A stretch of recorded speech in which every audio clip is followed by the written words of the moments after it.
started.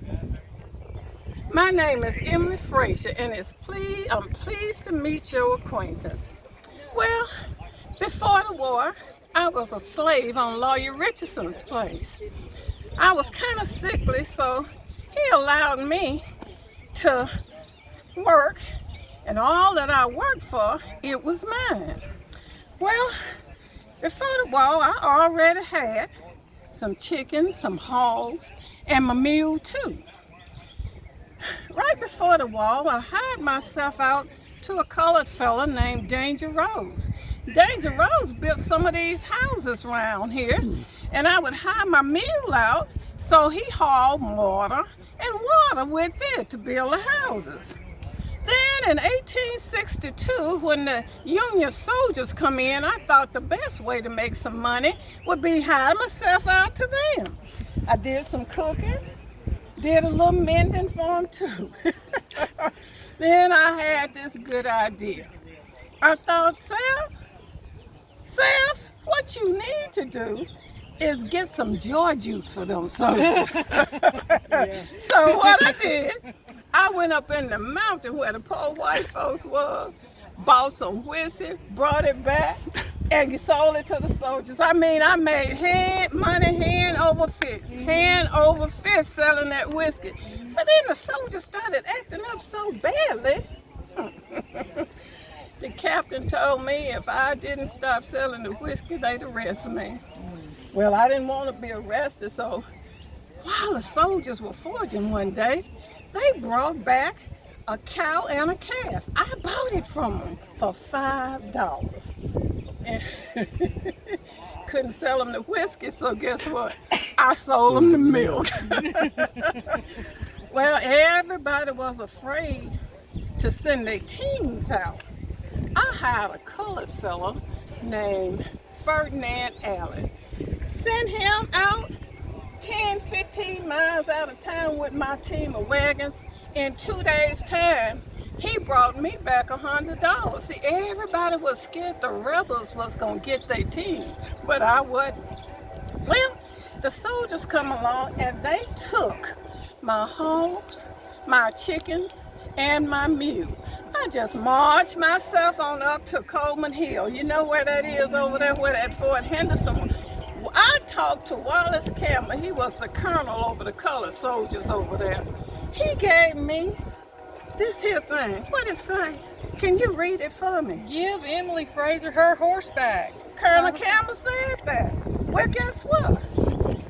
He told me, if you find them soldiers, give them this. I never could find them. So then I went up to the headquarters up here and talked to the provost marshal. And he told me the same thing, that the government needed my stuff for their convenience. They was hungry too. Well, never did get my horse back, the chickens or my mules, the hogs either. But after the war, I married the love of my life, Edmund Frazier. We raised our 4 children right here in Athens, Alabama. Now that's my story. Go tell somebody. I'm Emily Frazier. It's a couple of wives. But he was the 24th governor of Alabama, and he also has, this is his son David, who was a Confederate veteran.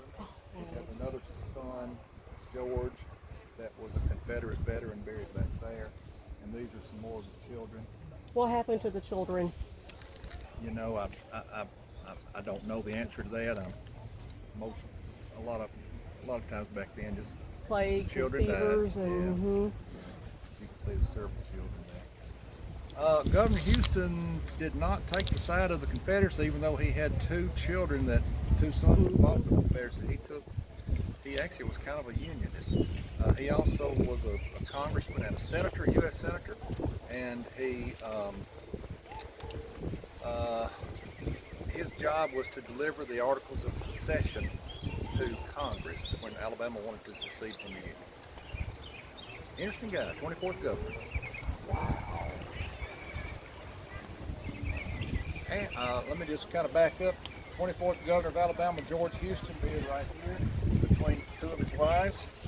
And he, 24th governor, he delivered the Articles for secession of Congress for Alabama to secede, even though he was against that. And his home is on Market in Houston, which is the Houston Library. That was Governor Houston's home. And if you come to the home walk on Tuesday or Thursday nights, if you see the tourism office for tickets, they're $10 a piece, I think. But you get to go to the Houston home, and on Tuesdays we actually go inside the home, and you'll get to hear about how the governor still hangs around. Real interesting guy. My wife and baby son Axel came over the next year, and my wife and baby son came over there. Actually she brought all of her belongings, everything she had in this little trunk on the ship, with everything she needed for the baby boy. I think when I first came over, I came over to Michigan. Most of the Danes came over and settled in the north, what was called the Northwest, up around Michigan and Nebraska and that area, Chicago. There was a Danish newspaper in Chicago. But we settled up there and started a furniture manufacturing business. And made furniture until the financial panic of 1873 hit. The financial panic came along, all our customers canceled orders. They had carloads of furniture all manufactured and ready to ship. Canceled orders. Business was ruined. And in fact, Nunica, Michigan, 50 years later, Nunica, Michigan was still talking about all this furniture that they had from the furniture manufacturing plant there. Still in town. Had a friend who is James Thompson, who had been down here as with New York Volunteers, Union Army here in the war between the states. And he told me about what a good place Athens was in Limestone County. And by that time I had become an agent for the L&N Railroad too, and the L&N Railroad came down through here. And so we moved our families down here and bought land, built houses. We brought the lumber down to the train from Michigan, built houses down here near the Union School out at River Blackburn, established out here on the Florence Road. And also later on, James Thompson built a Presbyterian church out there too. One of the builders of the Presbyterian church out there on the Florence Road. We lived out there until I got my boys were old enough to help work with me then, so we worked at remodeling, did plastering and refurbishing the Richardson house here in Athens, the experiment station here in Athens, the Hot Springs Hotel up at north of Tennessee, and other work around here. And I established a grocery store, dry goods store up here on the east side of the square, next to Westmoreland, just right in the middle of the square, the middle of the block there, and sold not only dry goods but also groceries, and had a meat market there at one time, and sold McCormick harvesting equipment. Actually, my son Harry took over that business later on, and when International Harvester took over McCormick, sold International Harvester equipment, hay presses and mowers and things of that sort. I got involved with doing some real estate development with a friend of mine, W.T. Sanders, and I bought the Coleman Plantation over here close to where the Trinity School is, the Union Fort used to be, on the other side of Town Creek. And we developed that Coleman Plantation into a subdivision, built brick crosswalks, concrete streets, and on the north side of it, sold lots off up there, and I built, my sons and daughter built houses on that south side there and lived on the south side of it. Had a pretty close involvement with the Presbyterian Church. I remember the Presbyterian Church. I had a son, Charles, who became a Presbyterian minister. first up at Vevay, Indiana, and then he moved to Indian Territory and had a church there at McAllister in Indian Territory, and then he moved to Berkeley, California. Finally retired there as a minister in Berkeley, California. I was a justice of the peace too. I was one of the justice of the peace, and also the justice of the peace at that time would adjudicate cases involving less than $100 in taxes, which is a pretty significant sum.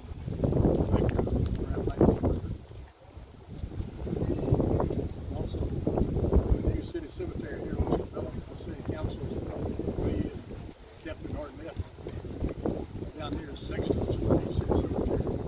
Captain Arnett was down here measuring the posts for the bucket joiners here. All the time place in the city.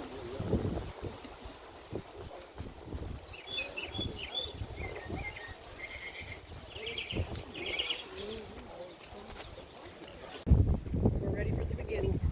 Okay, y'all weren't here on the. No, ma'am. We're here at the tail end of it. So we're your groupies at the moment. We're gonna hang out. When you're ready, we're gonna hang out. Okay. Well, my name is Elizabeth, and I'm 199 years old. Looking good? I was Looking having good? so much fun with that little boy a while ago. But I was born in Virginia, and we moved here when I was just a little child. Oh, my father was David Hobbs, and he was a doctor and a farmer. And he came with the Hobbs brothers, who all settled up and down the Tennessee River. One of them was John Hobbs, which was the founder of Hobbs Island in Huntsville.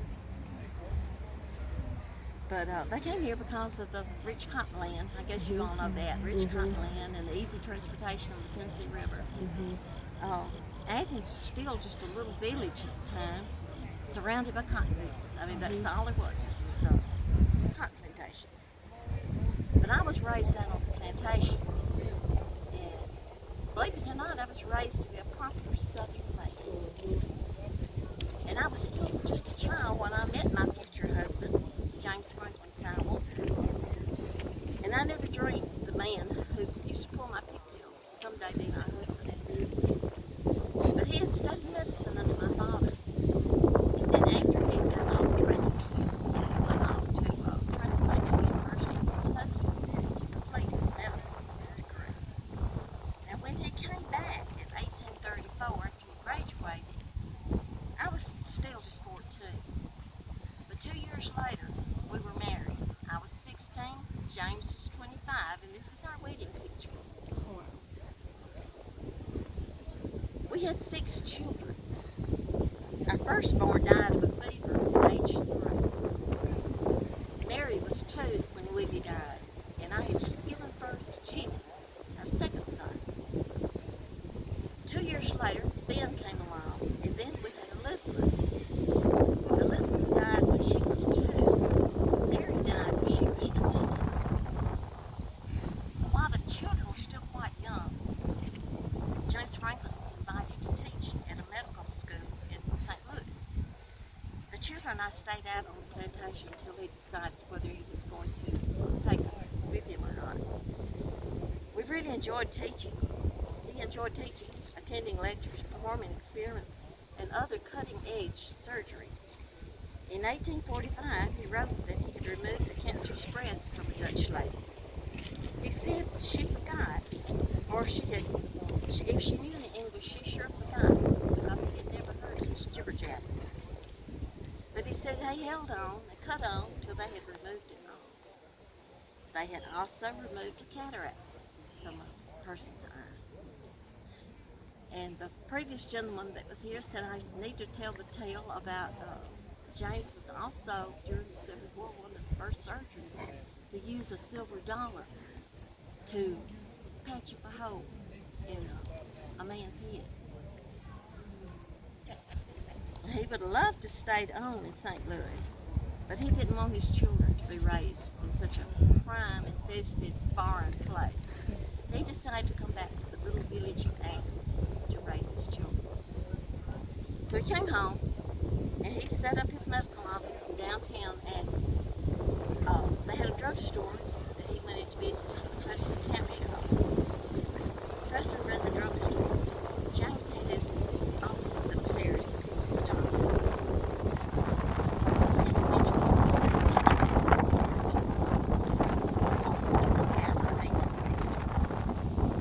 Jimmy at the time was 21. And he enlisted with Company E of Alabama. Ben, who was 17 at the time, followed right in Jimmy's footsteps and he joined too. William Oliver waited for about a year. And he joined with the Monty Walton Guards, the Cambridge campground. They soon became Company D of the 35th Alabama. William Oliver wrote about many of his experiences during the war. And one funny one was before he left for the war, his daddy had given him a pair of muleskin boots. They marched all day long in those in his boots, and they got wet. So that night, he decided he was going to dry them out by the fire. So he put his boots up by the fire.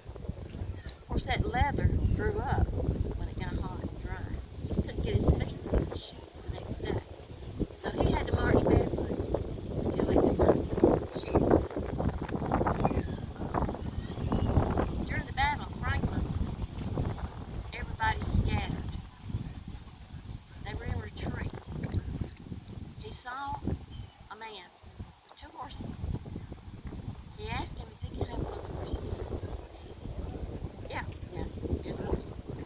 Well, it took him forever to get mounted on that horse. And once he finally did, he realized it was an artillery horse. He didn't know any of the commands. So he had wasted his time, really. After the Battle of Franklin, his commander sent him back to Decatur to round up the troops that had scattered. And he was coming back through to Decatur, and this lady come out of the house, and she told him that Union Army was still here. She hid him in a cave until they had left the area. It was safe for him to come out. Of course, we were living in Athens during Colonel Churchill's raid. He raided our medical offices, destroyed a lot of our microscopes and equipment. A lot of the expensive books were just thrown in the street and torn up. But then after the war was over, my boys all came home. Jimmy married Elisha Capshaw. She was the daughter of President Capshaw. But they moved to Florida, and they started them an orange plantation. Ben married Julia Capshaw. Julia was Eliza's sister. Ben became a lawyer. He was a depot manager for the railroad. Later, he became a state representative.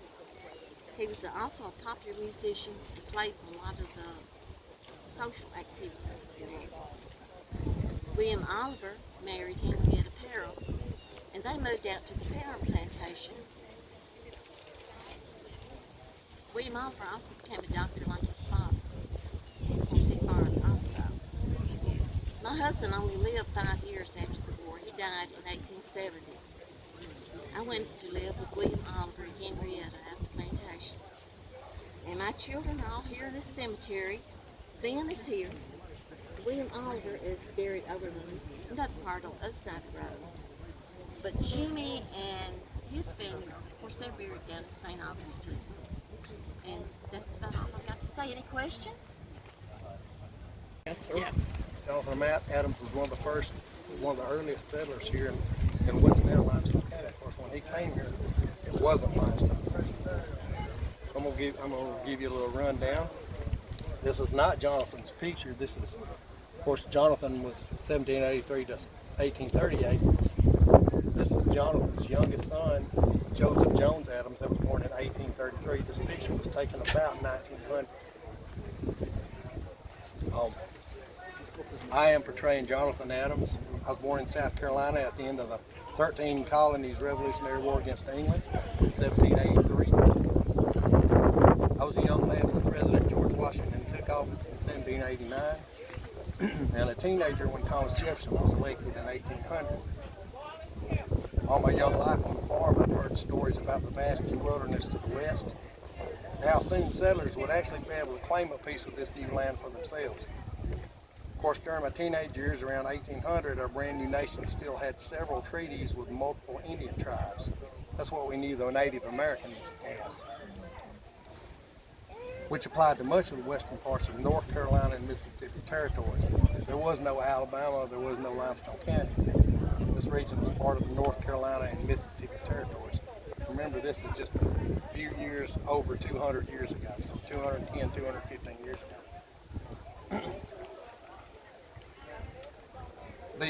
These territories had Indian boundary lines dissecting through what is now Limestone, Madison, and Morgan counties. By the time I was grown, I moved to Clark County, Georgia about 1804, where Athens, Georgia is now. Our new government was working feverishly to establish firm boundaries, including state, territory, and Indian borderlines for all of the western territories.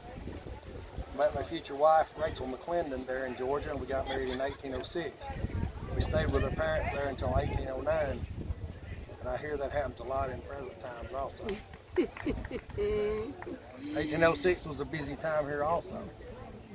This region was claimed by both the Cherokee and the Chickasaw Nation, and the two actually came to blows over certain sections of what is now Limestone and Morgan counties.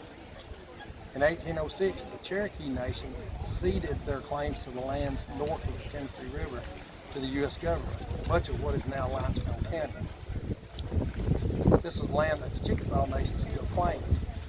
Still with the 1806 Cherokee land cession, white settlers started pouring into this region, crossing the congressional reservation line, mostly unaware that they were on land that was still claimed by the Chickasaw Nation, leading to clashes between the settlers and the Indians.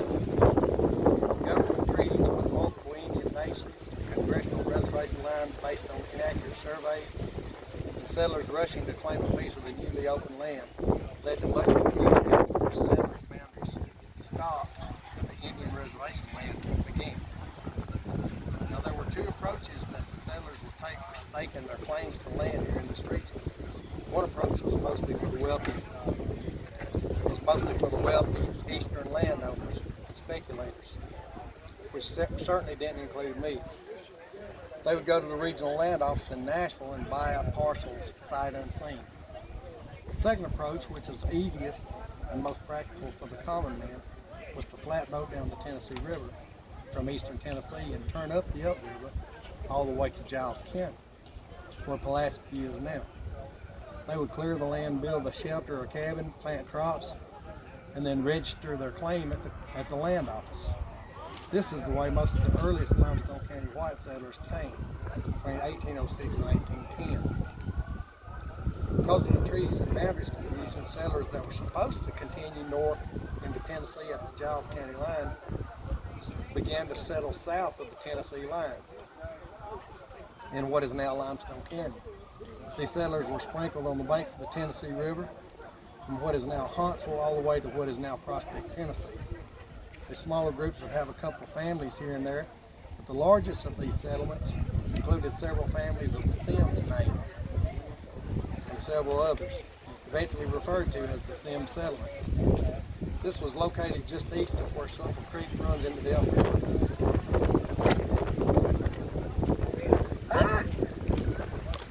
Pardon me. They're like a flying nun.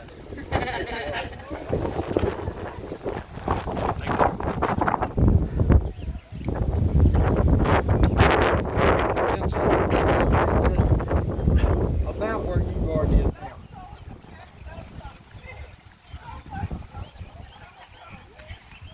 And by Christmas 1808, Sim settlement had upwards of 100 residents. Now the Chickasaw Indians had had enough of these white settlers south of the Tennessee line, complained to President Madison soon after he took office in 1809 that the government treaties with them were not being enforced. President Madison sent federal troops here to establish an army post and to move the white settlers back into Giles County, or into Madison County that had just been established in 1808. The troops established Fort Hampton near where Highway 72 crosses the Elk River, and then proceeded to move the settlers out of what is now Limestone County. So after building cabins, planting crops, and settling in for the winter of 1808 and spring of 09, government troops made the white settlers of Sim settlement move out move out in 1809, even destroying their cabins and crops. It's the only recorded incident where U.S. troops actually sided with the Indians. I was in Clark County, Georgia in 1806, and we had heard that Madison County had just been created by the government of the Mississippi Territory in 1808. To raise money for its development, he had ordered land sales in what is now North Alabama. So after my daughters were born, I headed west to stake a claim on the new territory, not knowing that my wife Rachel was the end of the child, my first son Eli. I made it to Sim Settlement in time to be moved to Giles County with most of the other white settlers by the federal troops. All of the settlers were furious, and they immediately began creating a petition to request that President Madison reverse his order, making the case that the white settlers had as much right to the land as the Indians, that the settlers had settled there because of inaccurate surveys of land.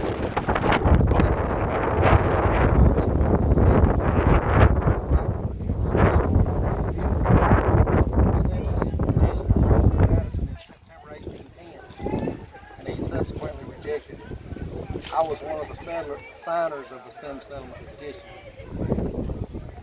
Over the next 6 years, we were in constant turmoil. Some would return to the settlement to rebuild, would continue to be harassed and run out by the troops of the Chickasaw Indians.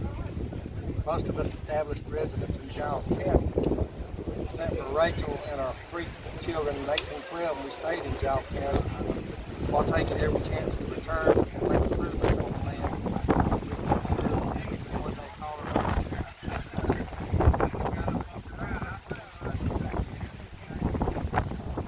Sure enough, in 1816, the Chickasaw ceded their claims to this land.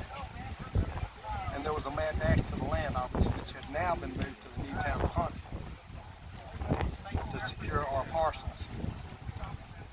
During this time, Rachel and I had 5 more children on our way to a total of 16. Can you imagine? No. Poor woman. Limestone County was created in February 1818, the smallest county by area in Alabama. Athens City was incorporated in November 1818, and Alabama became a state in December 1819. Jonathan Adams died in 1838 in Limestone County and is probably buried in New Garden Cemetery. Now, as many children as he had and grandchildren and descendants, there's a lot of families that's here in the cemetery that are direct or indirect descendants of Jonathan Adams. Myself, I am all retired over here. 7th generation from Jonathan Adams, direct descendant. The G's, Tim G that owns Cheeseburgers out in western Athens. White G owns Athens Men's. They are direct descendants. And also, as I said, opening, this is Joseph Jones Adams. He is a direct descendant here. That's also another descendant. Bryce Boyd, he's a direct descendant of him also. I thank y'all for your attention. Thank you.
was dressed like he was dressed during his burial ceremony.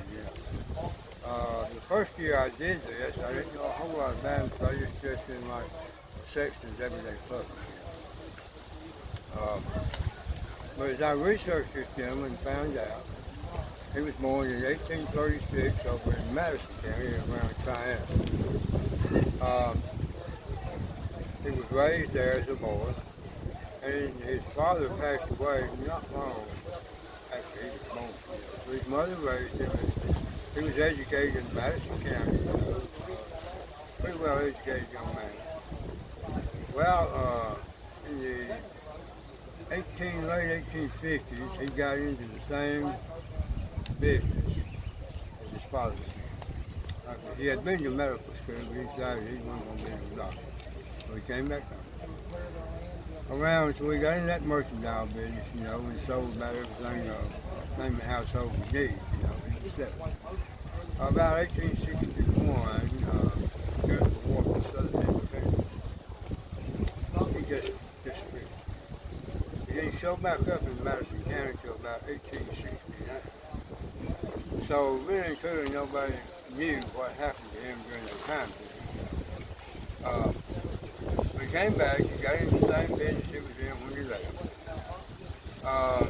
Along about 1873, he showed up in the city of Athens.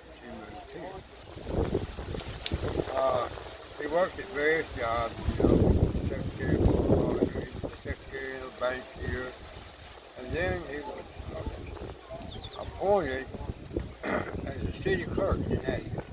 So he kept that job for a number of years.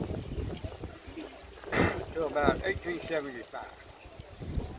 He became the mayor of the city of Athens. One minute, we get a little bit of water for you.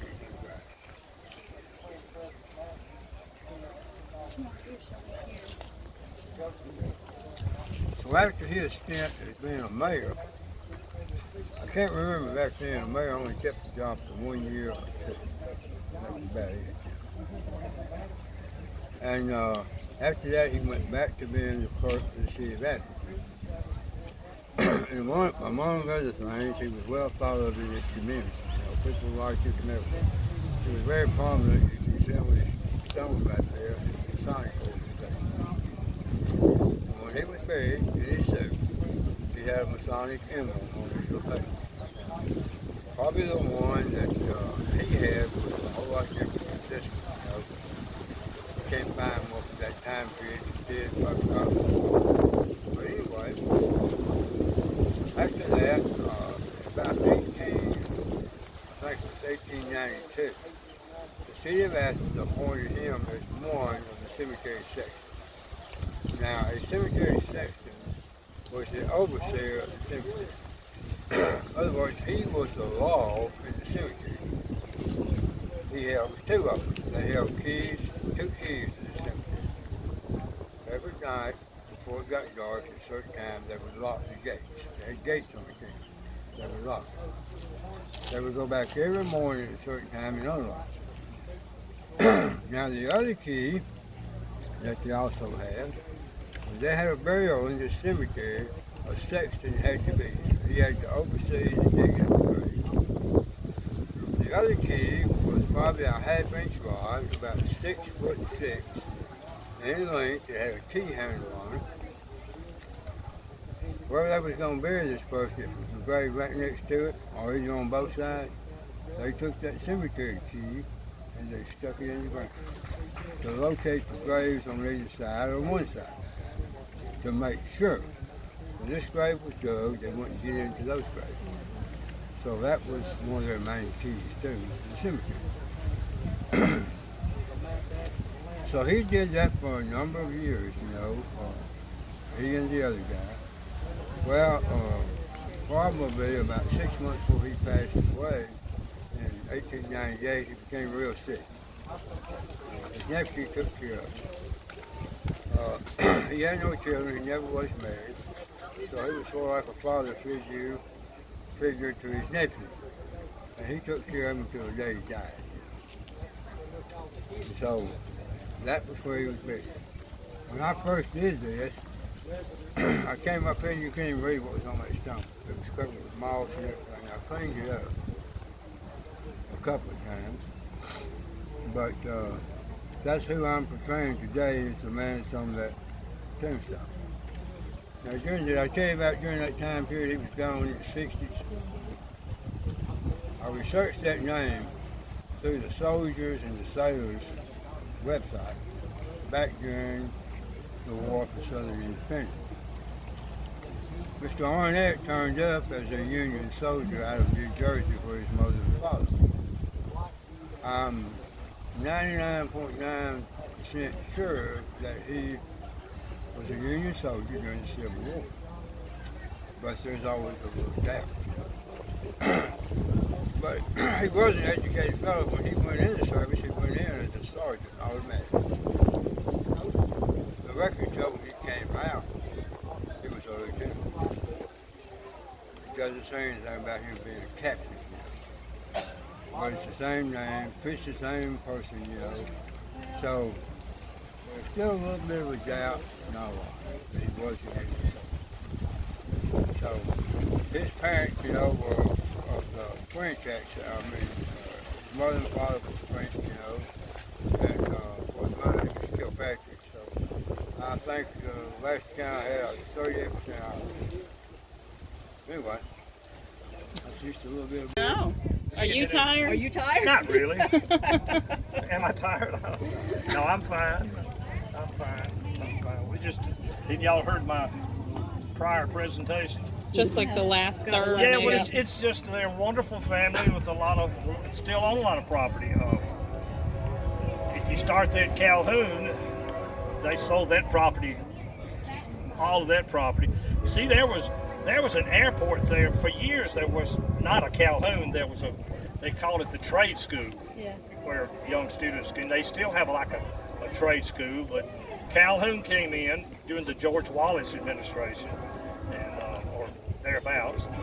And then you got now the robotics plant is on the west side, and that wasn't prior property. But all that east property, the airport, the prior field, and all the way up to Swan Creek is all prior property. But we have a street here named after Luke Pryor, and his home, my home, the Luke Pryor home, is the house at the corner of Jefferson and Pryor Street. You know, the big square white house with a cupola on top, and that's been bought by a family in Huntsville, and they're going to redo it and make it their home. Now, which one is that? It's at the corner, you know, at the corner of Pryor Street and Jefferson, right over here. Okay. Yeah, right, about right there. Okay. Yeah. It's real nice, but during the years it had been a 4-unit apartment, and all the woodwork and all the mantels had been taken out. But they'll put it back. Just takes money. Just takes money. But I guess the single greatest achievement I had was the railroad. We bought the railroad here, and it wasn't like a slam dunk. I mean, some folks didn't want the railroad. They didn't want to be part of the rest of the world. But you know, progress does a lot of things. So we got it here. It took us some doing, but we finally got it. And of course, now it's a total CSX railroad, north and south, and Norfolk Southern runs east and west. But you've seen BNSF, the locomotives. Yeah, that's Warren Buffett. Warren Buffett also owns Geico. He's just a smart businessman. Yep. Were you in government? Ma'am? Mr. Pryor? Oh yeah, he was in government. My friend, Governor Houston, they asked me, I might be, Governor Houston was elected U.S. Senator, and he died about the first year, and they asked me to be the senator. Let's see here. Oh, I did. I was a senator until his term ran out, and then I said, I think I want Athens. I don't want Washington, D.C. Just a country guy. Country guy's a lot of land. U.S. Senator? Or I'm sorry? U.S. Senator? Yes. Oh, okay. But I didn't run for election. I was content to do my own thing. I didn't know that. Now, Miss Townsend down there, she's good. Frankie Cave. She's a historian. She's written several books. Thank you. Thank you. Thank you. Liberty, Independence, Nixon. So just by his name, you can tell that we're very patriotic people. But unlike some of these townspeople, we don't really live in town. We live in a place a little west of Athens called Poplar Creek. Have any of you ever heard of it? We have a farm out there. Actually, it's really close to the church, and that's where we take our kids. And in fact, I don't know if you can tell by looking at me or not, but I've had 11 kids. And our oldest daughter, her name's Mary. Well, we tried to teach our kids right. We tried to teach them to love God and to love their country and to love their family and to love their fellow man. And we had a good life. It was hard, but it was good. And then there was something broke out called a Civil War. Well, after much prayer and thought, my husband, Liberty Independence, decided that he was going to join the Confederate Army. So he quit farming, left his job as a school teacher, and went to the Army. And while he was gone, he actually wrote a diary about what it was like for him being in the Civil War. He actually fought at Shiloh. But while he was out fighting his war, I'm going to tell you about a war that I fought on my own. Well, after it was hard. It was much harder when he was gone because not only did I have his chores and mine, plus the laundry and the dishes, it was just a lot. Well, one day I was out in the field working, and my neighbor come by, and he said, "Miss Margaret, have you heard the news?" And I said, "Well, no." He said, "There's Union soldiers. They're in Athens, Alabama." And I said, "Really? Are you sure?" He said, "Yes, ma'am, I'm sure. And they're not just in Athens, Alabama. They're burning buildings everywhere they go. And I've heard that there may even be some that gets as far as Poplar Creek. And I just wanted you to know so that you wouldn't be just shocked if you saw one." And I said, "Well, thank you. I appreciate it." Well, that night when I went to sleep, I didn't sleep too much. I was, worried about it, and I prayed. And so the next morning I got up and I looked over at my smokehouse and I thought, well, all of our food is in there. What would happen if they came? And I just thought to myself, well, God helps those that help themselves. So I just went out to that smokehouse and I got every bit of my meat out of there, except for one slab of bacon. And I took that meat upstairs and I had one of the youngins help me pull a log out of the wall, and we stuck our meat all down inside the walls of our house. And then we carefully put this log back in place. But then I thought, well, maybe, what if they don't need to notice that? So I grabbed something me and my youngins called a shiffer roll. It's kind of like a dresser. We drug over there and put right in front of it just to make sure that they didn't see it. Well, days passed and we didn't see anything, and I just about forgot about it. I was out working in the field and it was getting kind of later, so I sent the kids up and I came back and was sitting on the front porch reading a good book, and I thought I heard something. Well, when I looked around, I didn't see anything. Well, then a little while later, I heard it again, and it was louder this time.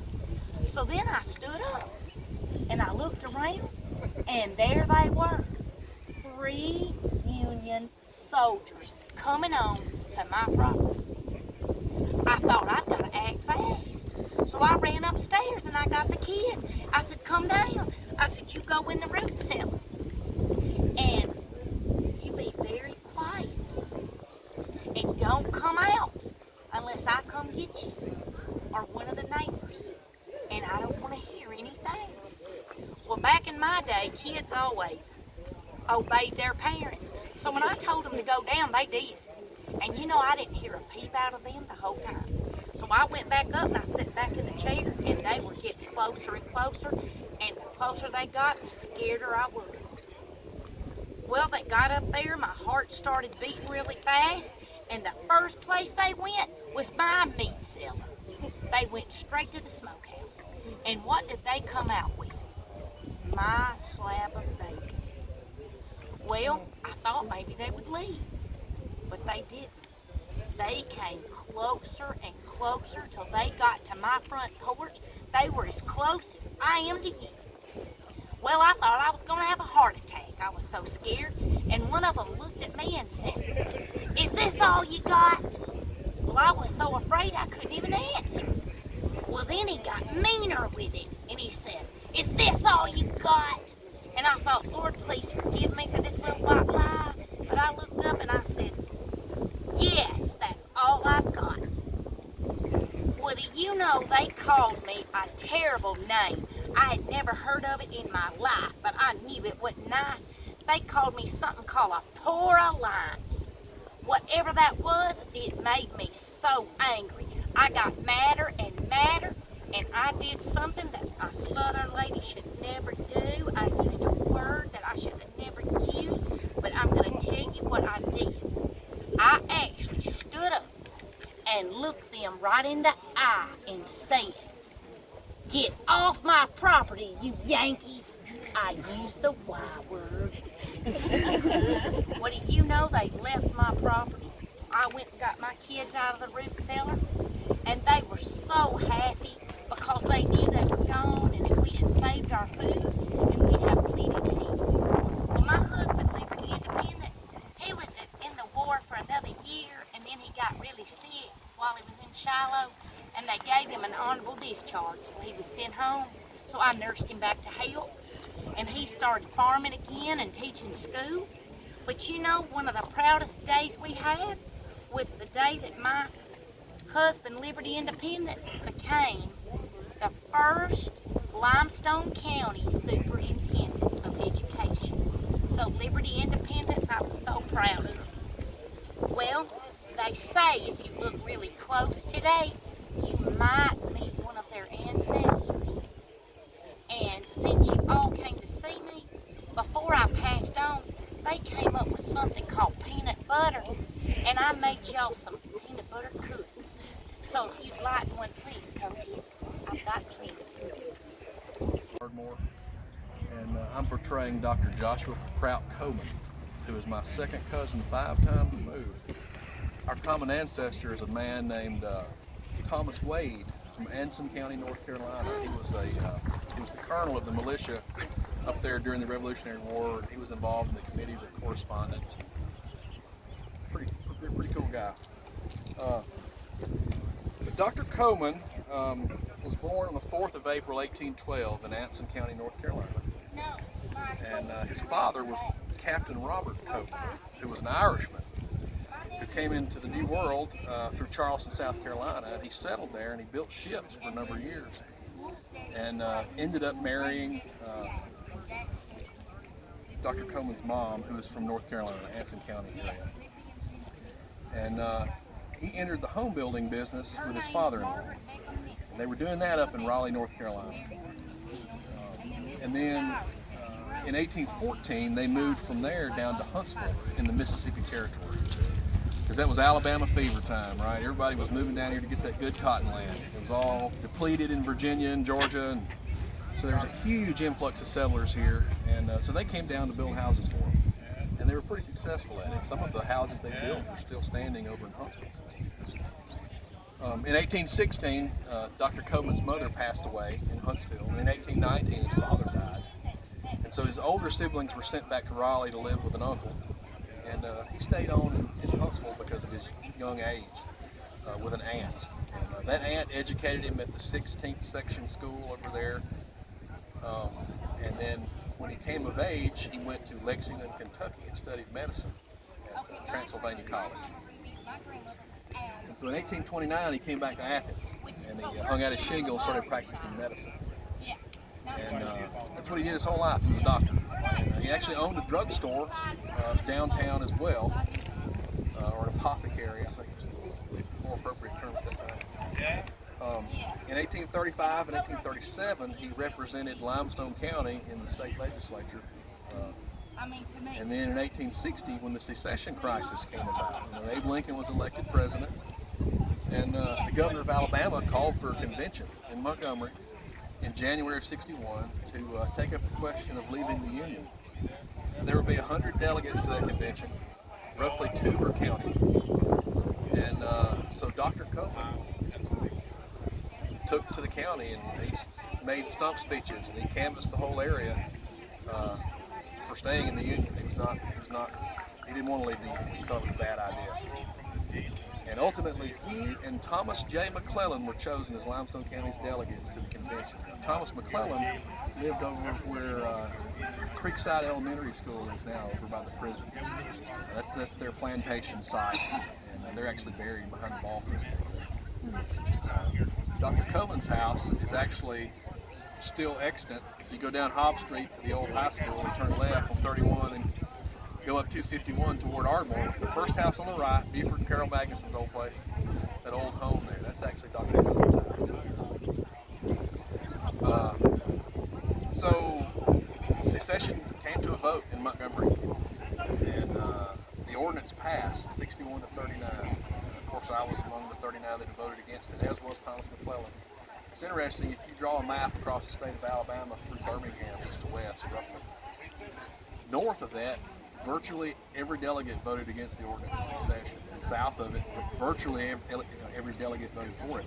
There was one guy in Madison County, Clemens, Jeremiah Clemens, I may have the first name wrong. Clemens in Madison County voted for it.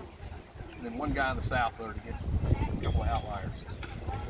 So Alabama was out of the Union, and 33 of the 39 no votes actually were saying, hey, we voted against this because that's what we came down here to do, that's what we told our constituents we were going to do. But we recognize secession as a legitimate act of this state. It's been done legitimately. We're going to support the state of Alabama come what may. And so Dr. McClellan was elected to the state Senate for the early part of the American Civil War. And he went back to Montgomery and was there for a few months. And he came home very shortly thereafter. And I don't know if it was because he was frustrated in his efforts or they just didn't. Politics wasn't a full-time job back then for one thing, right? They'd go do their stuff and then come back to their real life. So he was in Athens for most of the war, and when Athens was under Union occupation, his home, which we already talked about down there on 31 Highway, there was a field hospital set up at his house. And so he treated Union and Confederate soldiers in his home and on the grounds around it, in a tent setting.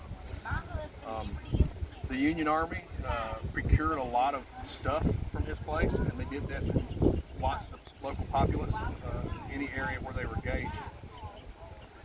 Among the things they took from Dr. McClellan, Dr. Coleman,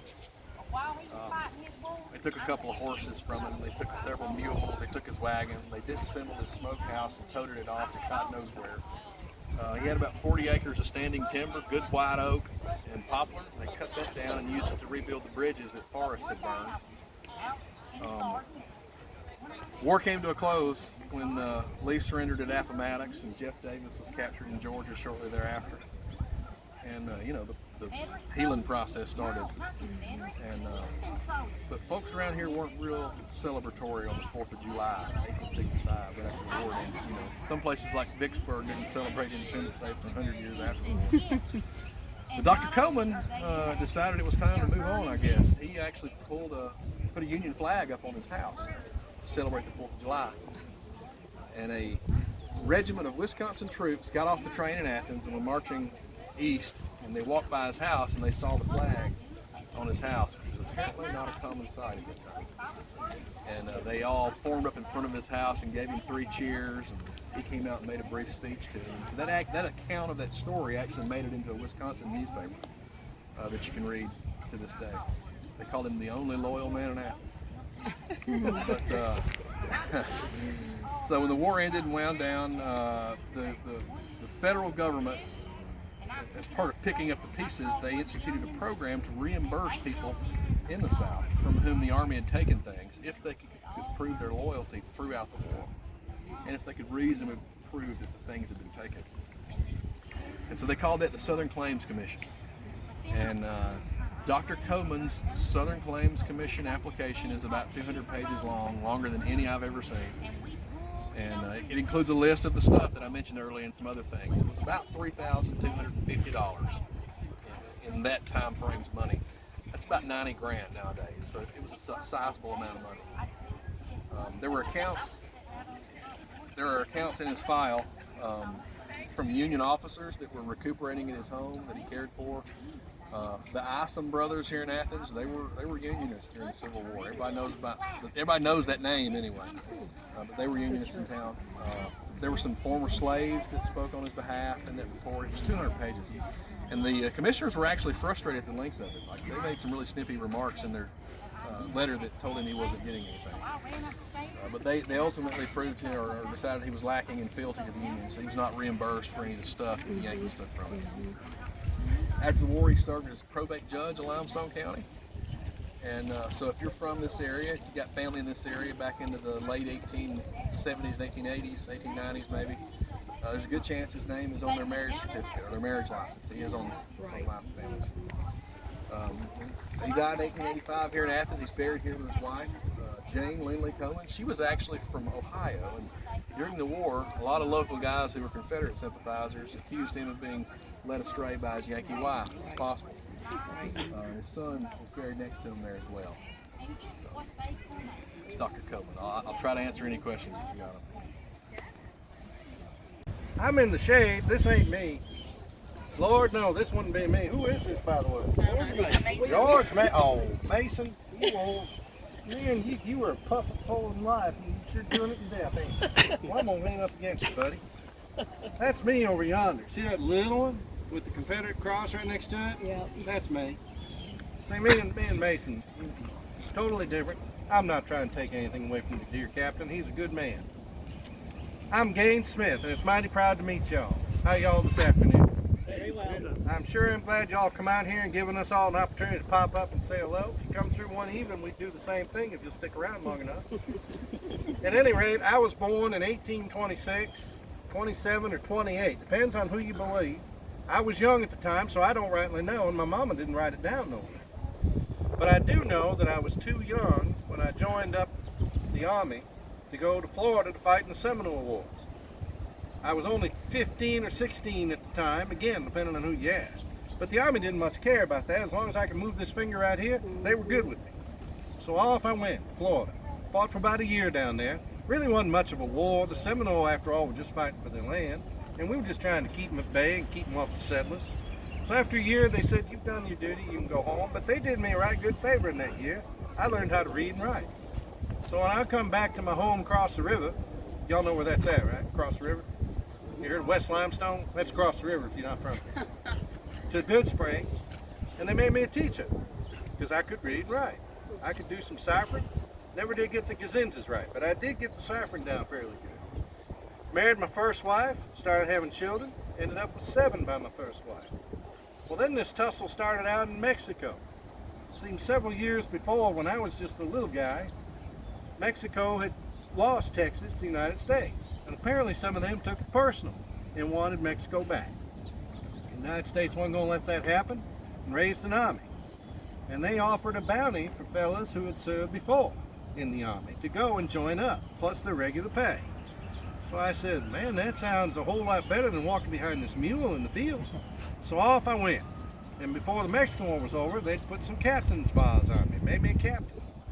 I thought I was high cotton at that point. Got to meet a guy named Robert E. Lee. He was an engineer, right smart fella. Got to meet this other guy, not all the brightest guy in the world, but real stubborn, a hard fighter, Grant. Couldn't pronounce his first name, U.S. Useless or useless or something. I don't know what we called him. But he was a right stubborn kind of guy and a good fighter overall. Well, we whooped the Mexicans all the way right down to Mexico City. They said, Gaines, you can go on back home now. So I went back to Athens, and life was good. Had my farm, I was teaching. The railroad had come through town. There was people coming in. There was trade to do. The fair had come through every now and then. The crops were good. My first wife died, but I married my second wife. Started working on children now to where I couldn't count them on both hands, had to take off a shoe. But that was all right. Things were good. But they weren't. See, there was this tussle going on between northern states and southern states. Mostly over slavery, but other things as well. And people started talking about seceding. Now, when I was raised, I always thought seceding meant you'd done something good. Seceding wasn't good. Seceding was bad, as we found out. Some darn fool lit a cannon of fire at Fort Sumter over in South Carolina, and next thing we knew, Alabama has seceded from the Union. Now, if you look, almost all of the legislators who voted for secession came from south of Birmingham. And just about all the legislators north of Birmingham voted against secession. But we're one state, and once the vote was in, we acted as one state.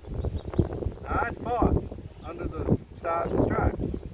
I had some mixed feelings about fighting against the Stars and Stripes, but Alabama was my state.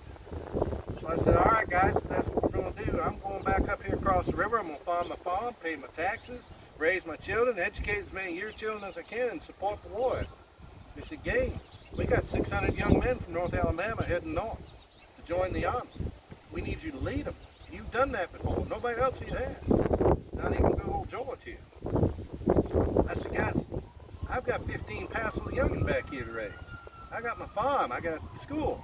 I said, Gaines, there ain't nobody else that can do it. So off I went. Got up to the Army of Virginia under the command of P.T. Beauregard. That first year, 1861, first part of 1862, we just kind of fell around here and there. Really didn't have no purpose in mind. Fought various places, Manassas, Bull Run, and Antietam. It was off. We did okay, but it changed. In 1862, this fellow named Robert E. Lee took command. And he started calling us, you're the Army of Northern Virginia. You're the Army of the Confederate States of America. And we started acting like one. Now, we never had as many or as much as the Yanks. But every time they came at us, they fell back with less. We fought Sharpsburg, Petersburg, Chancellorsville, Fredericksburg. You name a burg, you name a ville, we fought there. If there was a river to cross, we fought at it. If there was a rail junction, we fought over there.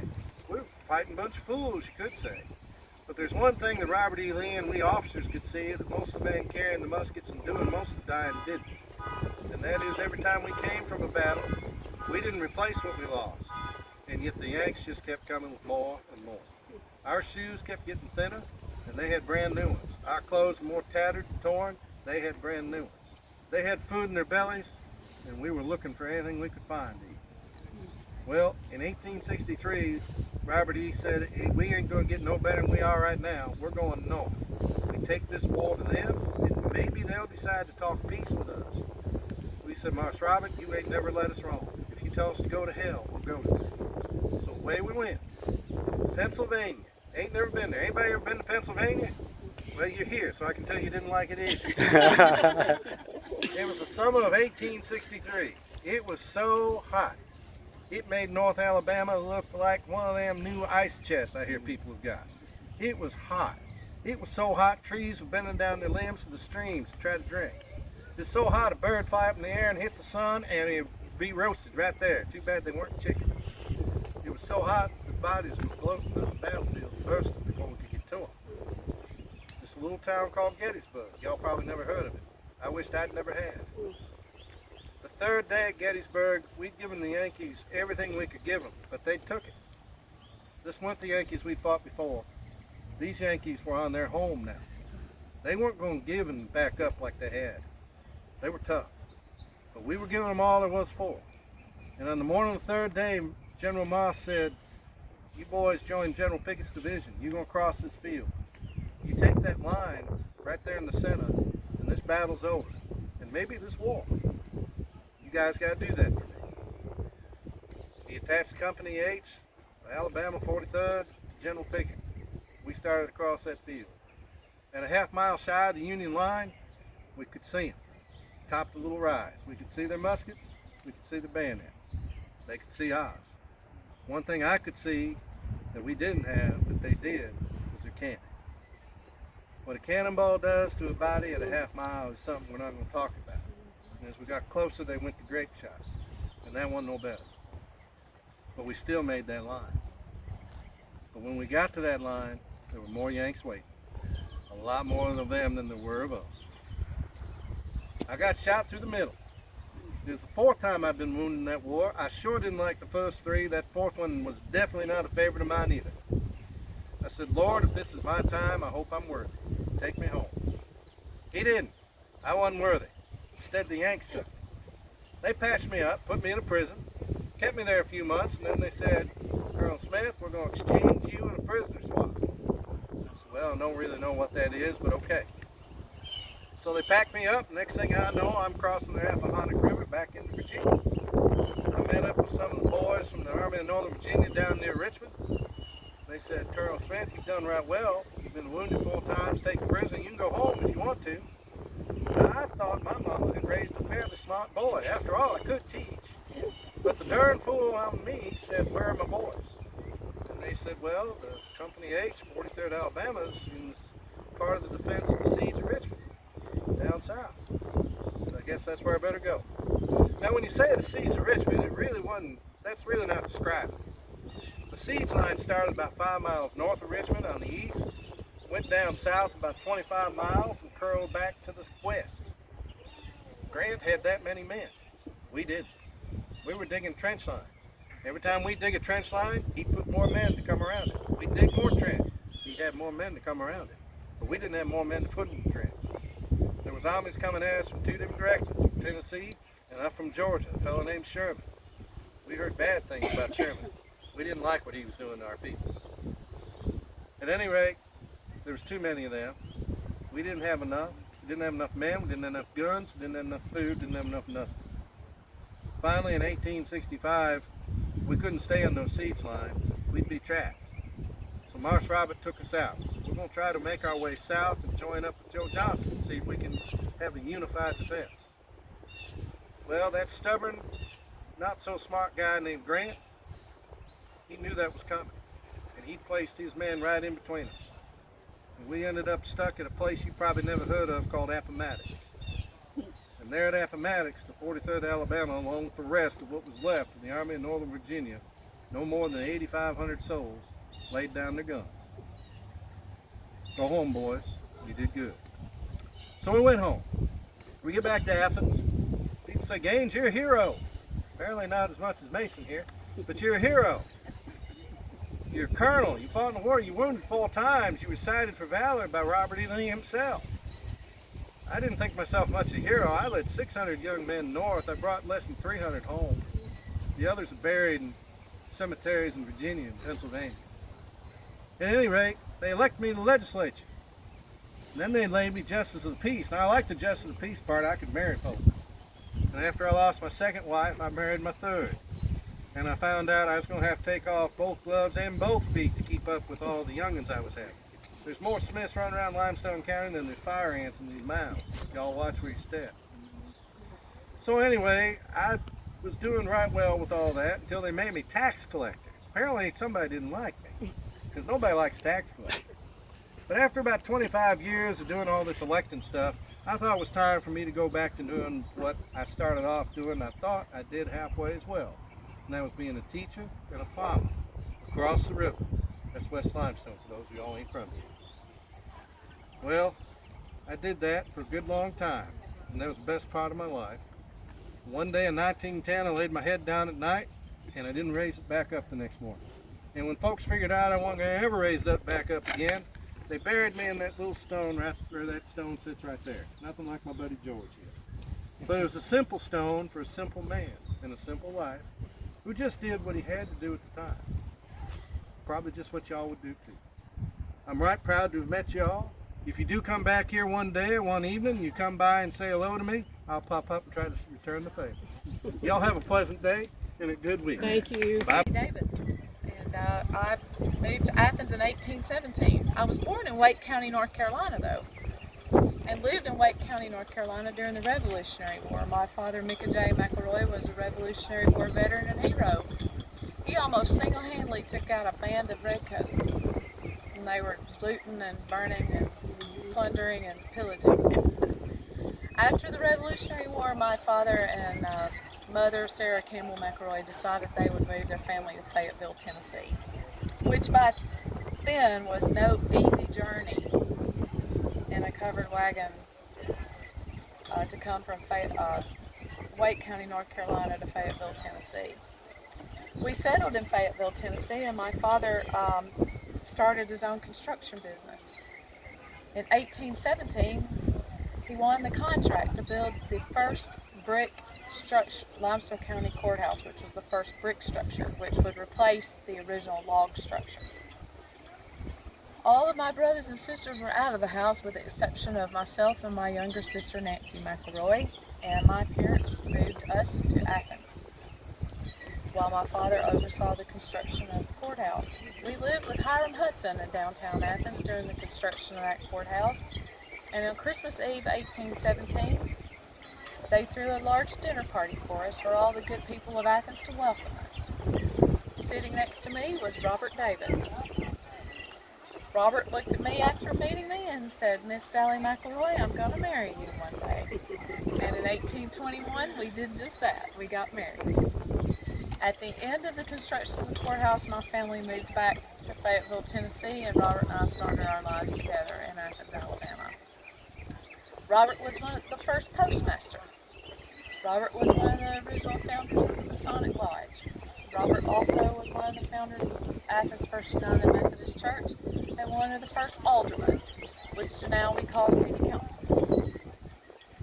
We never had any children.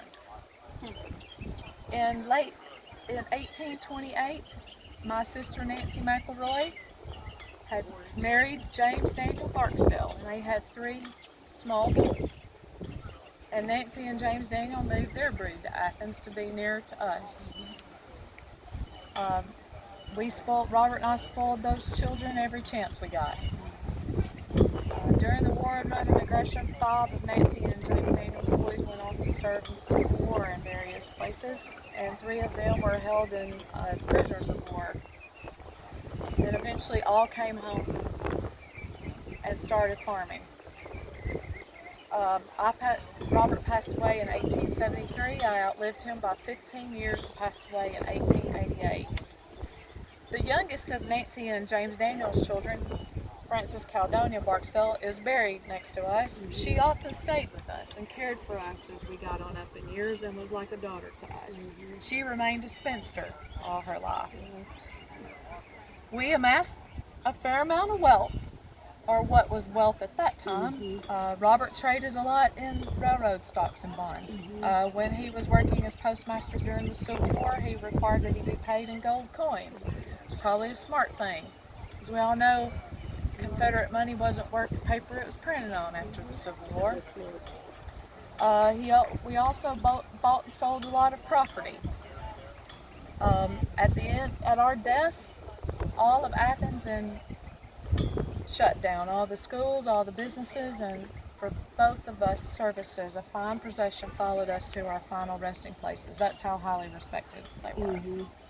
A quick little tidbit about the courthouse my father built. He argued with the founders of Athens and Limestone County that wasn't an ideal spot to build a large building, that it would experience structural issues because of all the natural springs that run underneath. He wasn't far off the mark. In the late 1820s, that courthouse had to be torn down and another courthouse built in its place. This current day courthouse was built at the beginning of Reconstruction after the Civil War and finished in 1916. In 2016, the last renovation on it was complete. The construction company that did the renovation had to do a lot of pouring of footings and install a lot of rebar and do a lot of structural shoring up to that building because there's a lot of water underneath it. It was literally sinking into the ground. So, looks like my father, Micah J. McElroy, wasn't far off the mark in 1817 when he told him it wasn't a good place to build a courthouse. Any questions? That's good. Last one, my voice is about done. Okay. Okay, I am number 21. I'm Kate Lane Towns. Okay. I was born in 1845, so at about the time of the Civil War, I was 17, 18, 19. I am the granddaughter of Nick Davis. Okay. Nick Davis Road, a local eccentric citizen. Nick Davis, my grandfather, had a daughter named Martha Davis. She married a gentleman named George Washington Lane of Huntsville. And I'm telling you all this on purpose. George Washington Lane was a Unionist judge. Abraham Lincoln had given him a title, something of an honorary position, but nonetheless, he was still very staunchly Union in Huntsville, and he flew the U.S. federal flag from our porch all those years in my youth and all those years during the war. Well, that didn't make me too popular with the locals or the kids my age. I wanted to be a belle, I wanted to have my debut, I wanted to go to the parties, and I wasn't invited. That turned out to be not so horrible because next door to our house was the Union headquarters of General Ormsby Mitchell. General Mitchell was the first occupier of Huntsville, and I was therefore invited to their little parties, and the handsome soldiers were very nice to me and to my sister, and they courted me, and I became engaged to Captain Robert Towns. So that's why my name is Kate Lane Towns. I did marry Robert in 1865, but in the war years he sent me to Ohio because it was safer, and his family lived in Ohio. And I like to say that's where I lost my southern accent. Now, after the war, Robert became a lawyer. We moved back here. He practiced law for many years, and we had 4 children. Those children are all buried here. They had their children. We have many family links in the cemetery. My grandfather, Nick Davis, and his wife are buried here. But my mother is buried in Huntsville, and that's the reason she lived out her life there, and she is buried there because my dad, Judge Lane, took off to get out of Dodge and went to Louisville, and he did die there. So she did not see him again. We did not see him much after the war started. And then she was widowed and lived her widowed life out in Huntsville. So I'm Kate Lane Towns. Did I say, yes, that the reason I'm strolling is this is our cemetery stroll, and I'm a little harder to find in the corner there. But also, when I did die in 1919, Huntsville, or Alabama, was already by then 100 years old. This is our bicentennial, so now Alabama is 200 years old. So I am dead 100 years. And I like to say that because I'm strolling, and this is our bicentennial stroll, I'm also part of the bicentennial here, and we want to welcome you, and we want to thank you for coming. Tree up there in the sunshine. I just came down there in the shade to talk about it. Okay. And I start my story talking about Samuel and Alexander Turner, brothers in Ireland. They immigrated to Pennsylvania, Bishop Cooley Khan in the year 1745. They were both indentured servants. They both spent 4 years working their freedom, and then both of them were Revolutionary War soldiers. And so Samuel had a son named John in 1755. He had a son named John in 1781. He had a son named John in 1811. That's my dad. And then I was born named John in 1840. And so my dad was a businessman here in town, here in Athens. He had a brick company that made bricks. A lot of the big houses you see around Athens were made with his bricks. He also had a dry goods store on the square, on the northwest corner of the square, along with his brother-in-law, Hiram Higgins. That's my uncle. I was born in 1840, and then in 1860 I was licensed to practice law and started my law firm in Athens in 1860, and then 1 year later the war starts. And so everything changes then, right? And so my uncle, Hiram Higgins, started a company here in Athens, and I joined them, and we joined the 40th Tennessee Infantry Regiment. We were the only Alabama company in that regiment, and so but we were with them for about a year north of Memphis. And take one with my hat on. I'm supposed to have my hat on. Hang on. All right, there we go. Thank you. Stand your attention now, huh?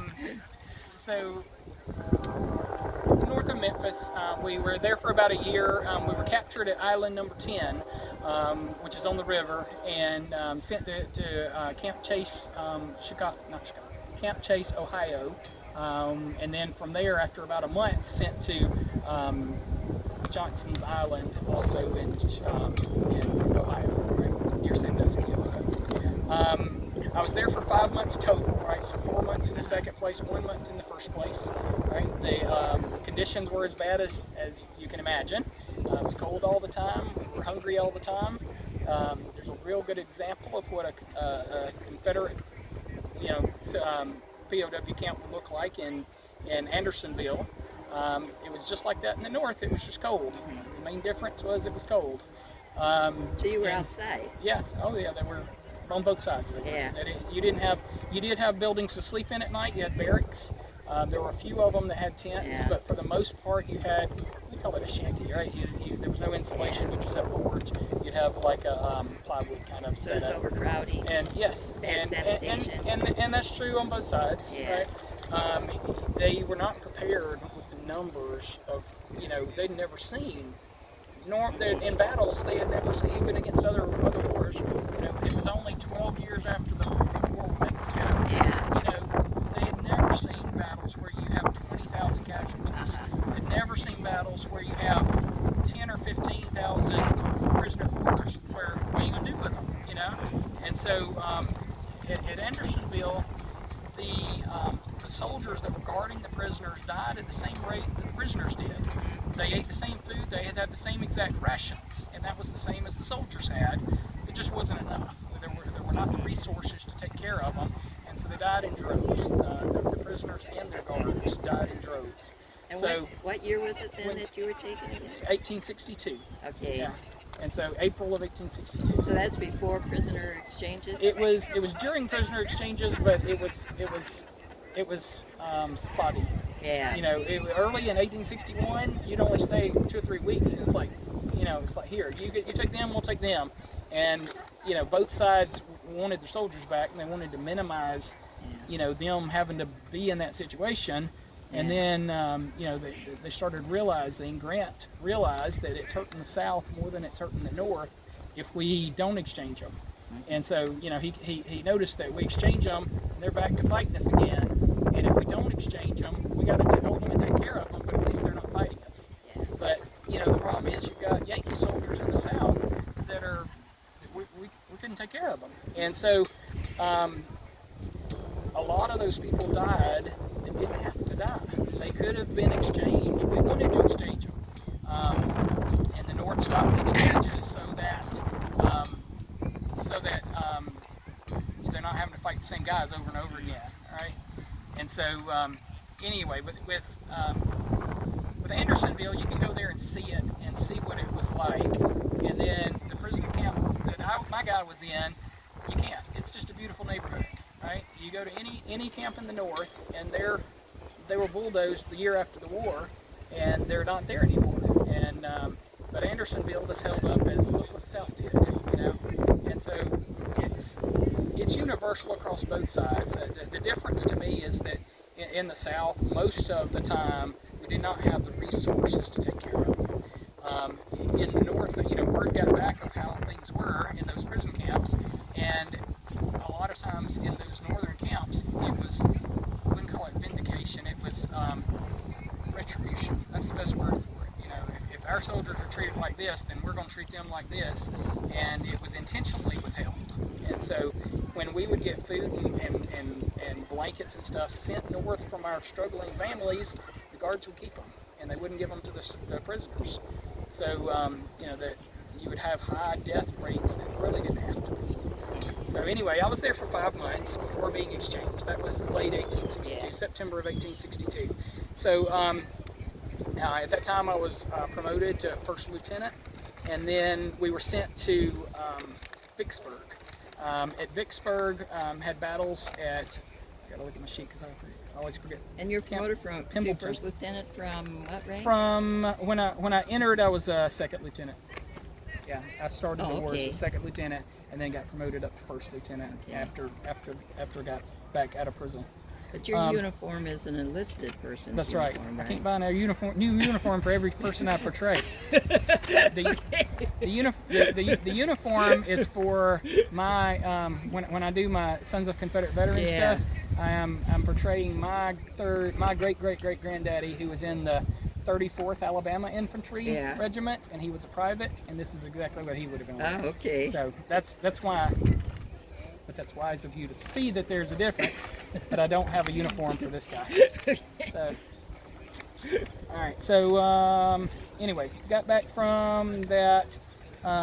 Barely escaped being captured at Vicksburg. I was almost a prisoner of war again, but we escaped with General Loring. There was a group that busted out right before the siege, or during the siege, but before the city fell, with Nathan Bedford Forrest and General Loring, and I was in that group. So went to Dalton, Georgia, spent the winter in Dalton.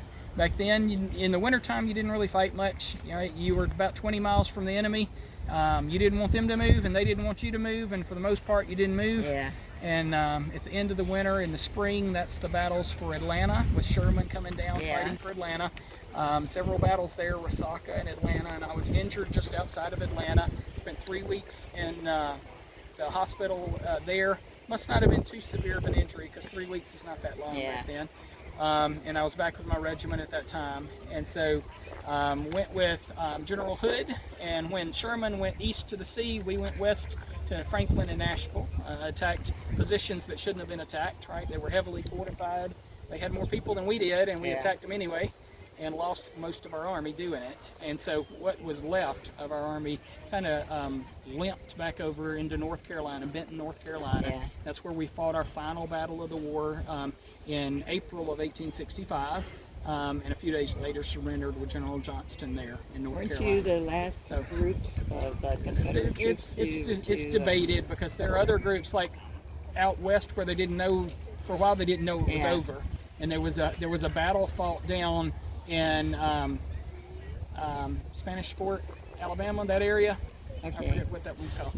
I've been there, but anyway, there was a battle that was fought after Robert E. Lee surrendered. And it was it took a while for them to get the news that other groups were surrendering and that there's no reason to continue. So anyway, when the war was over, that was the end of the war for us. And when the war was over, I moved to Arkansas. I spent 5 years practicing law in Arkansas. I met my wife Elizabeth, met and married my wife Elizabeth there. We moved back to Athens in 1871, and back in Athens I practiced law. I was a county solicitor, and then the general administrator. Elizabeth died in 1881, and 3 years later I married my second wife, Ada Collins, who was 20 years my junior, because you could do that back then. I was active in the Democrat Party of my day, which was very, very different from today's Democrat Party. Wouldn't want to be associated with them. I was chairman of the Democrat Congressional Committee. I lived until December of 1913, and that's when I died and was buried here. The grave thicket on the right here. Just between my first wife and my second wife, keeping them apart forever. Just down the hill from my mom and my dad, and right across the way here from my son, John. It was John number 5, because we're not very creative, but we are very consistent, and that's why it had to be John, yet again. And that's all I got. You're welcome. Any questions? Okay.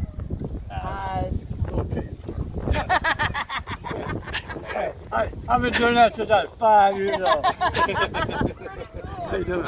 All right. Thank you so much. We enjoyed it. Thank you. I know. How y'all doing? But blessed, because I died in this country. I was born in 1752 in Virginia.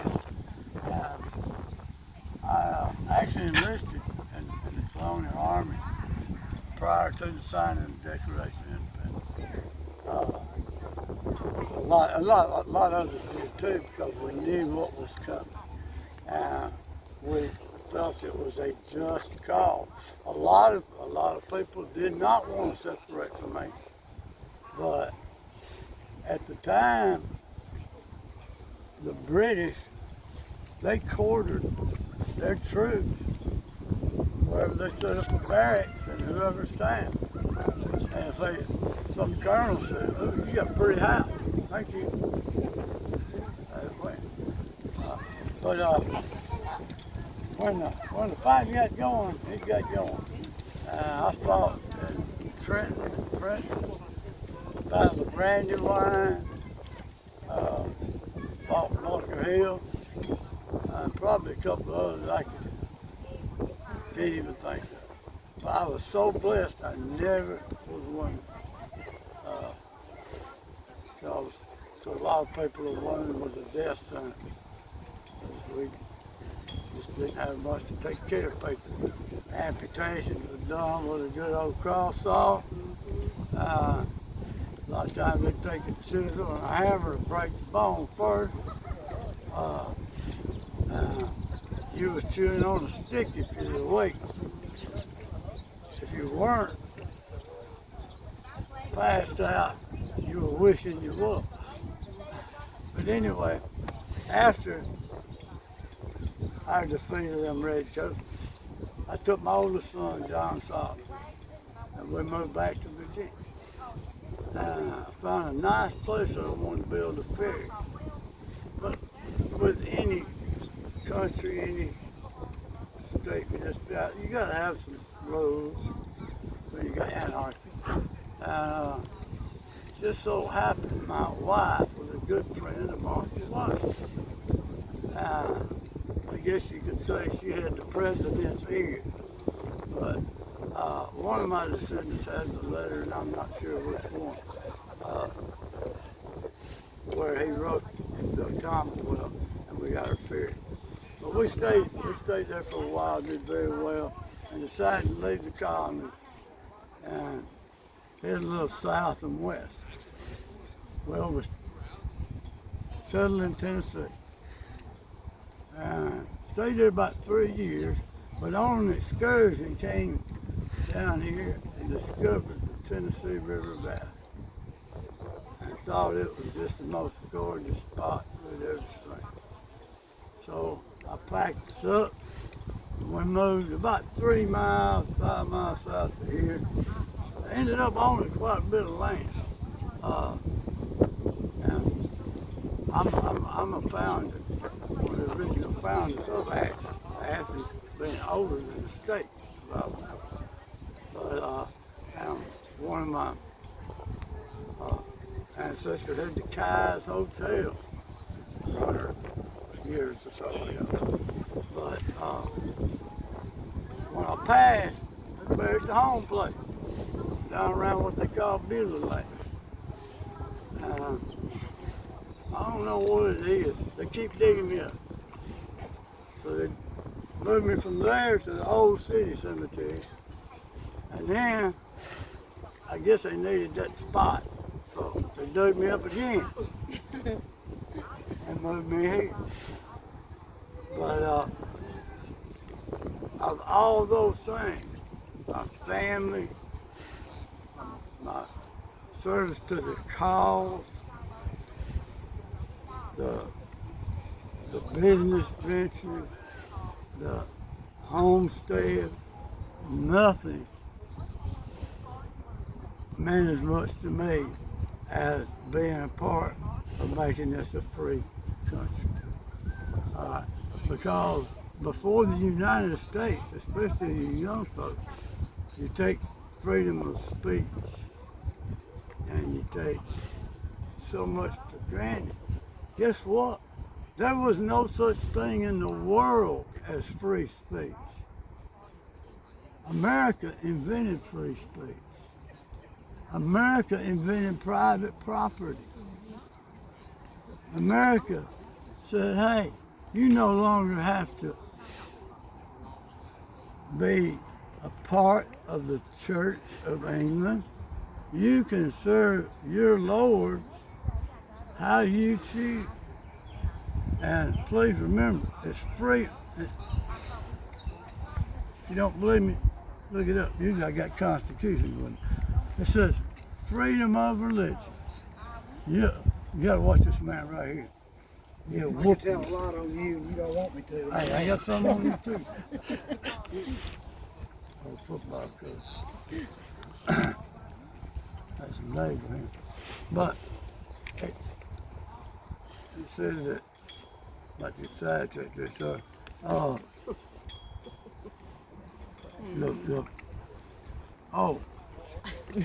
Focus, man. Well, well, no, actually, I call it chemo brain. My wife says you just forget crap. We do forget crap. But anyway, this nation and its founding principle, people came, Alex de Tocqueville, Adam Smith. People started seeing what all was happening in this country, and people came from other countries to look and study this, because this is crazy, but look at the success. Look at the wealth being created. Now, people when I came back from the war, there was all kinds of people in bad shape. But the community, the churches, the fellow veterans, they took care of the people in their community. And that so much strengthened the community. And our Constitution says that we will provide for the common defense and promote the general welfare. All right. And don't say we're going to provide general welfare. Like I said, we used to all do it amongst ourselves. But our Constitution is such a unique document that no one could even comprehend some of those things. And there are a lot of, and that's Kai's, not keys. I got a few Yankee friends, family, they say keys. Every generation since John Wayne have been members, served in our military. We're very proud of that. My dad was 7 brothers and 2 sisters. The oldest brother stayed home. He helped take care of the family farm. My dad was on the top bunk, school in Rome, Georgia, at 17 when they come and woke everybody up and said Pearl Harbor been bombed. My daddy quit school. Said his mom and him, well, my mom, dad, my grandma, they're all buried right over there. But, you had to get signed for it at 17. But Dad went in the Navy. Everybody went into something. But the last remaining World War II, Uncle Jim, he was 96. And all his brothers and sisters were gone. His wife, 68 years had passed. But he was the very last one passed. Like I said, that's just 3 months ago. He was in a war in 1943. So, you look at it that way. But he used to tell me, I called him, he said, Michael, he says, it's hard getting old. I said, yeah, but Uncle Jim, it beats dying young. Like I said, he raised a family 68 years with one woman. And the thing about it is, when he moved to Florida, he'd done well in Georgia. He built him a house, built it real high. But his neighbors didn't like it because he built it high. He got to own the house when the hurricanes come. We walk. But it's hard when you lose a generation. That whole generation in my family's now gone. All right. Well, us baby boomers, I'm the youngest. I'm the baby. Because over there where grandma, you see little blacks like this big, infant. Yep. lost so many back then. But because my family and so many other families believe in what this nation was founded on, and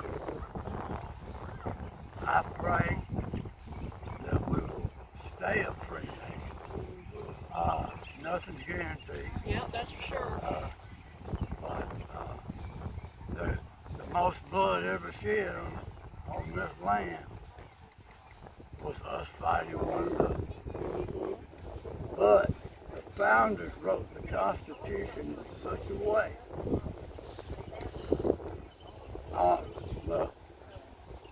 We're granted by our Creator with certain and they have a right among the life and says that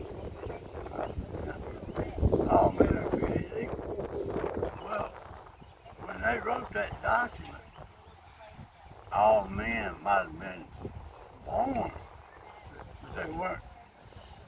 All men were created equal, but they weren't treated equal. In order to fulfill the Constitution, that had to take place. And not just that for the slavery, but to keep, it was so important that Abraham Lincoln knew that we could not splinter this nation. But since that war, families are fighting. Families are fighting. I have brothers and sisters fighting. But no other country has dared to come and try to fight on this. We fought all over the world, not to take land, not to take other people's property, but to get rid of slavery, fascism, socialism, communism. That's what we do, because the Constitution says we're going to provide the defeat. And it costs a lot of money, but as far as I'm concerned, for y'all being out here today, for us not having soldiers walking up through here, I've been, I said, 10 countries that blow out Panama truck, Panamanian police with machine guns. You don't see that here, you know. It's such a blessing. But I hope I've helped y'all some a little bit. Maybe know a little bit more about it. Thank you. Well, I am the ghost of Abigail Burns, and I'm a rather, as most of these folks know, I'm a rather dramatic person, so I'm going to tell you my story in song, if I may. You see, I sang opera in 1914. All of Athens adored me. The crowd threw roses and begged to know when once again we might meet. It was storming the night I left them with a promise to return one day. They found my body beneath the wreckage, still clutching that bouquet. The scent of roses may be a signal that my ghostly presence is near, but don't worry unless you hate opera, there is nothing to fear. See, I performed in McCandless Hall on what is now the beautiful Athens State University campus in 1914. And the people were so kind that I promised I would return one day. Well, I was headed to my next performance, but it was bad weather and the horses spooked and the carriage overturned. And they found me underneath the carriage, still clutching my bouquet of beautiful roses, and my last words were, "I have a promise to keep." And as you can see, I kept my promise. I returned to Athens. Now, I don't have a gravesite here in this beautiful cemetery, but the good folks who organized the Stroll invited me to venture out from my usual place, which is McCandless Hall, to spend the afternoon with folks. And I've been enjoying it so much. But if you go to McCandless Hall, you might just see some signs that I'm there, maybe some lights that go on or off without any explanation, or you might detect the scent of roses, and that's my sign. All right. My name's Garth Lovern Jr., and I am telling a little bit about the life of this direct descendant of mine, Lakyn Calvin Hightower. That's his marker right there. This is his little family plot. This was, I'm going to assume that this was his favorite wife right here, because she got the Hightower, get it, no pun intended. And that was the wife over there, Mary Whitty, that outlived him. I think he was married 3 different times. 2 of them died on him, and then 1 outlived him. And he had a few children that didn't make it either.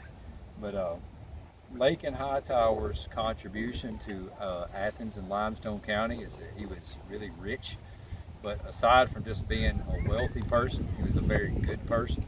He was somebody that took care of his community, and people that were in need, people that were sick, orphans and widows knew that he was somebody that they could reach out to. Now, the way that he acquired his wealth was through a rather humble beginning. His father died when he was very young, and his mother remarried soon after that, and they really didn't have anything to do with him, so he was sent out to live with his 2 uncles out in West Limestone, probably in the Owens area. Those 2 brothers' last name was Vaughn, and they were big in the mercantile business out there in that area. And at a very young age, he began working for them. And by the time he got to be in his 20s, they realized that he had a pretty solid knack for the mercantile business. And as they decided that they were going to retire, they turned the business over to him. And he also was into the business of acquiring land. He knew how to spot good farmland and real estate and things of that nature. And this was something that he did as a part of his diverse portfolio. But at some point, he kind of outgrew his surroundings, and he moved on into Athens when he was in his 40s, and continued to do this same type of business. When he came to Athens, he also helped to start a bank. It was known as the Farmers and Merchants Bank. Imagine that stock has changed hands several hundred times in between now and then. Probably in the hands of some rich old money folks here in Athens. Now, it's been said at the time of his death in 1934. Your accounts. Oh yeah. Like they'll get out anyhow. Sure. Park right there. Doing just fine. At the time of his death in 1934, it was said that he owned about 4,000 or 5,000 acres worth of farmland and various kinds of real estate here in Athens. In part, one of the ways that he was able to acquire a lot of this property was at the beginning of the Great Depression. He had the goods and supplies that people needed to keep themselves alive and run their family farms and things of that nature. So he extended these things on credit, and in return, he acquired quite a few deeds for property. Now, he owned quite a few buildings that were around the town square and different places around town. In particular, one place that you can clearly identify that was his is there's a attorney's office that John Plunk owns.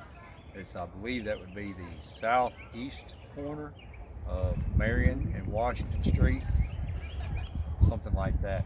Anyway, it's still got a little plaque up there, a little stone plaque on the building that bears his name. And as far as I know, that's one place that I know of. But he, in the estate was finally settled sometime in the 1960s for about $2.2 million is what it was worth, and it was the largest settlement in Limestone County history up until that time. A nice man came through here earlier and Googled exactly what 2.2 million would be worth right now, and that translates over to about 19 million. So he didn't do too bad for himself. And neither did his heirs, who probably made out like bandits. Some of the land is still in the family, so it hasn't all been squandered. But anyway, so thank you, Mr. Hightower, Mrs. Hightower, and all you Hightowers. My first name is Garth.